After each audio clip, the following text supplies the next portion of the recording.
Morning दोस्तों, आज हम बात करने जा रहे हैं माइंड प्रोसेसिंग के ऊपर। जैसा कि हमारे चारों ओर सुबह से शाम तक, पास्ट से प्रेजेंट तक याद आती हैं, रिजल्ट होता है हमारे माइंड में बहुत सारी उलझने एक साथ उलझे धागों की तरह उलझी रहती हैं, जिससे कि हमारी एनर्जी का 90% भाग इन उलझनों को सुलझाने में खत्म हो जाता है। और रिजल्ट होता है हम आलस, डर, भय, चिंता, इन सब प्रॉब्लम से ग्रसित हो जाते हैं और हमारा काम करने में मन नहीं लगता। ज्यादातर इसी उधेड़-बुन में लगे रहते हैं कि जब ये प्रॉब्लम सॉल्व हो जाएगी, जब ये प्रॉब्लम सॉल्व हो जाएगी तब मैं ऐसा करूंगा, तब मैं वैसा करूंगा, तब कुछ मैं नया करूंगा, तब कुछ मैं अच्छा करूंगा। क्या पर ऐसा कभी हो पाता है? मेरे हिसाब से तो नहीं हो पाता है। अब आपकी क्या राय है, आप कमेंट करके मुझे जरूर बताइएगा। दोस्तों, इसका रिजल्ट होता क्या है? हम उन उलझनों को सुलझाने में लगे रहते हैं, जिसका रिजल्ट होता है आलस। किसी भी काम करने में मन नहीं लगना, कुछ नया न करना, डर, भय, आलस और दूसरे से जलन की भावना जैसी बहुत सारी समस्याएं हमें जकड़े रखती हैं, हमें उलझाए रखती हैं। इन समस्याओं में ही हम फंसे रह जाते हैं और जिसका रिजल्ट होता है हमारे काम करने की जो गति होती है वो बहुत ही धीमी हो जाती है, बहुत ही धीमी हो जाती है। पर दोस्तों, क्या इस उलझन से बाहर आने का कोई रास्ता है? क्या हम इस उलझन से बाहर आ सकते हैं? क्या इस समस्या को ठीक किया जा सकता है? मामूली सा या परमानेंट या 100%, 5% इस समस्या को हम समाप्त कर सकते हैं या इन्हीं उलझनों में जकड़े रहें? जी, जरूर किया जा सकता है, और वो भी 100% परमानेंटली। बस आपको एक काम करने की जरूरत होगी। जिस प्रकार हम खाना खाते हैं और उसके बाद फ्रेश होते हैं तो फिर हमें दोबारा भूख लगती है, हमें हमारा खाना खाने का मन करता है। पेट की प्रोसेस सभी जानते हैं, लेकिन माइंड की प्रोसेस कोई नहीं जानता, कोई इसके बारे में नहीं बताता।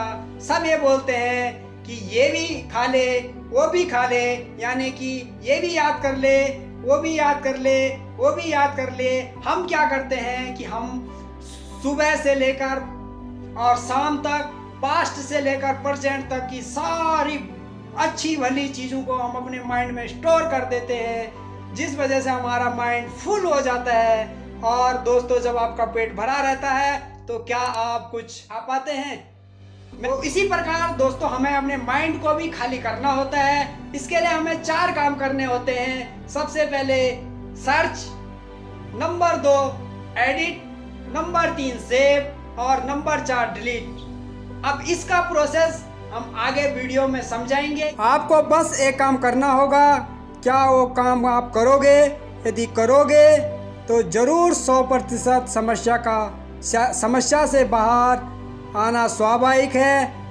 सबसे पहले नंबर 1 सर्च। आपको अपने जन्म से अब तक पूरा इतिहास लिखना होगा अपना। इसे हम अलग अलग छोटे छोटे भागों में भी कर सकते हैं, भी लिख सकते हैं। जैसा कि मेरा बचपन, मेरा प्राथमिक विद्यालय, मेरा हाई स्कूल, खेल का मैदान, मेरे दोस्त, मेरे पेरेंट्स, मेरी जॉब, यदि शादी हुई है तो मेरी शादी, मेरे बच्चे, मेरा आसपास, ये सभी पर आप कम से कम 50-60 पेज लिखने होंगे। जब भी ये लिख लेते हो तो समस्या का 50% समाधान हो जाता है। तो दोस्तों, अब आप सोच रहे होंगे कि बाकी 50% का क्या? दोस्तों, अभी काम अधूरा तो रिजल्ट भी अधूरा। अब आगे आपको 2 और छोटे छोटे काम करने होंगे। Number 2 edit.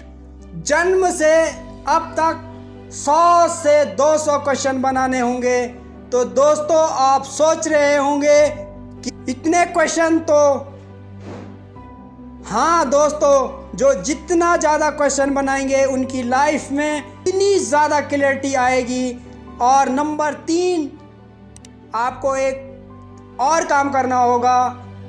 अब आपके पास अब आपको रॉ मटेरियल मिल गया है, यानी अपने इतिहास पर आप लिख चुके हैं, उस पर आप क्वेश्चन बना चुके हैं। तो अब आपको उस पर पिक्चर बनानी होगी सांकेतिक रूप से, जैसे बचपन पर, मेरे स्कूल पर, मेरे दोस्त पर, किसी मेले के बारे में, अपनी माता पिता का छोटे छोटे सांकेतिक रूप से आपको पिक्चर बनानी होगी। दोस्तों, अब आप अपने आप को कुछ हल्का महसूस कर रहे होंगे। अब आपके माइंड की उलझने कागज पर आ चुकी हैं, तो माइंड कुछ खाली हो गया होगा। अब माइंड में कुछ जगह बन चुकी होगी, तो अब नए आइडिया का आना स्वाभाविक हो जाएगा। मुबारक हो, आप आर्टिस्ट से लेकर साइंटिस्ट तक बनने की राह पर है। तो दोस्तों, जैसा है कि हम खाना खाते हैं और उसके बाद फ्रेश होते हैं, तो फिर कुछ और खाने का मन करता है।